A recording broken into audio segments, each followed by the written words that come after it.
Продолжуваме со предизвикот за 4500 денари од Типсот. Со оглед на тоа што денеска е сабота, односно заврши сабота, а утре не сум на работа бидејќи е недела, решив видеото да го снимам денеска. Па, ајде да видиме колку успеав да заштедам за оваа недела од Типсот.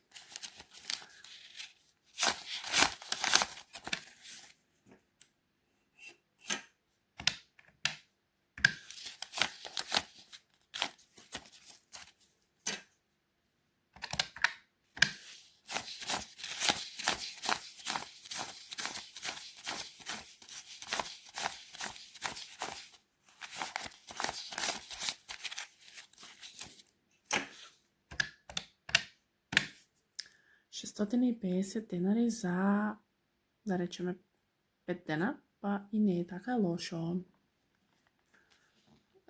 Значи, дечки, полека се наближуваме кон крајот на овој предизвик. Јас, претходното видео направив некои грешки, но ги поправив. Така да, уште малку ќе стигнеме до крајот на овој серијал за 4500 денари и искрено неосетно ги собирам овие пари кои инаку би ги потрошила за, не знам, некои дребулии за по дома и слично. Се уште го правам предизвикот поголемиот кој што еднаш месечно ставам пари во него од платата. Веќе станува поголемо. Се поголемо и поголемо пликцево. Така да, среќа што се наближуваме на крај. Инаку не ми пречи што се ситни. Така да, за скоро време ќе бидат готов предизвикот. Па, ајде да обоиме. Не сум сигурна се уште зашто би ги искористила овие пари.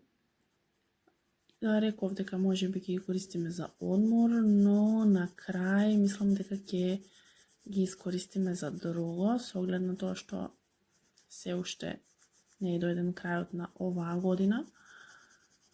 Така да ќе видиме.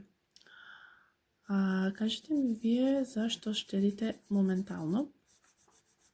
И искрено уште 3 квадратчиња и готови сме со овој предизвик. Јас сум, дечки, пресреќна што успеав да ги заштедам овие пари. Значи, ни фалат уште од 4500, 450 и 500. Имаме соберено, се на се 3100 треба да има во пликцето, но не ги бројам сега, ќе ги оставам за понатака. Инаку, се уште го правам овој предизвик, како што реков.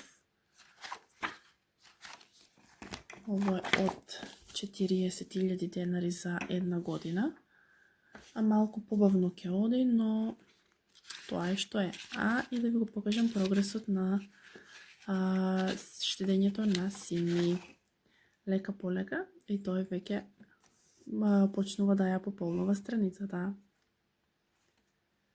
Дечки, може би не е многу, но за мене е ова супер.